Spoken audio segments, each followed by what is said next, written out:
Hey everyone, I'm back with another performance review, and this time it's going to be on Osiris New Dawn. So the reason I chose this game is because it's pretty much brand new, and it also seems to have some issues in terms of performance. To start it off, I am of course going to show the options menu and some of the things that are wrong with it. So looking at the options menu, it has a pretty small amount of options to change, which is fine, but there is an issue with some of these, and there are some key things missing. But before we go into that, I'm going to show you what each preset changes, and the presets that are available are Fast, OK, Default, and Extreme. Now that that's out of the way, let's talk about the actual options. Like I said, there's definitely a decent amount of settings, but the first thing I notice is a toggle for AA and AO. The problem with this is that you just don't know what form of it's using. Judging by the quality of the AA in-game, I'm guessing it's FX-AA, which I don't really like. Another thing is that there isn't currently an FOV slider in the game, but I really do hope they add it. The game has a fairly narrow field of view right now that gives me a headache after a few hours of playing it. Since there isn't much to talk about for options, let's move on to the actual game. I forgot to mention one thing about the options. The game currently stays in a borderless window even if the game is set to full screen.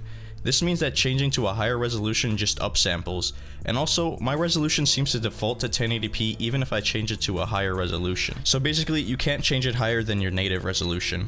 Looking at the game at the highest settings, you can see that the FPS isn't the greatest and there is quite a bit of stuttering. I also noticed that the game is using a pretty absurd amount of VRAM for what it is. The stuttering doesn't get better or worse in a vehicle, which makes me think that it's something wrong with the game itself. Let's take a look at how the settings compare in terms of performance. Here's the game at default and extreme. As you can see, the FPS is pretty much the same and the stuttering is still apparent. So like I said in the smash and grab video, you might as well just blast the game to the highest settings. Now you're probably wondering why I don't have the fast and OK settings on the screen. The reason for this is because the game completely glitches out at the lower settings for me. See for yourself. Here's fast and OK. As you can see, the textures are reappearing and disappearing, and it seems like the shadows and such become corrupted.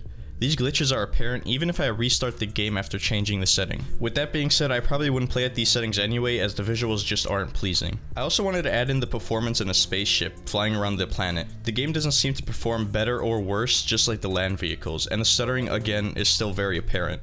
You can go into space at this point in the game, but there isn't a point because they haven't implemented other planets yet, although the game does stay locked at 60 FPS when you're up there. So yeah, this pretty much concludes the performance review. I do, however, want to talk a little bit about the game itself. I received a couple keys from the developers, and I gave a key to a friend so he can check out the multiplayer.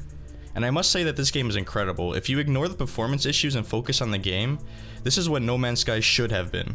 The multiplayer is extremely fun, and even with the little content that it has, me and my friend were still able to sink in almost 10 hours into the game before we ran out of stuff to do. I think this is pretty awesome for a game that is more than half the price of No Man's Sky, but with the same amount of content, and the bonus of multiplayer. The devs have been very vigilant in releasing patches to bugs that cause problems, and sometimes do it in the same day. They're really good with communicating with the community to tell them what's going on with the game, and I really like developers who do that. So yeah, that ends that.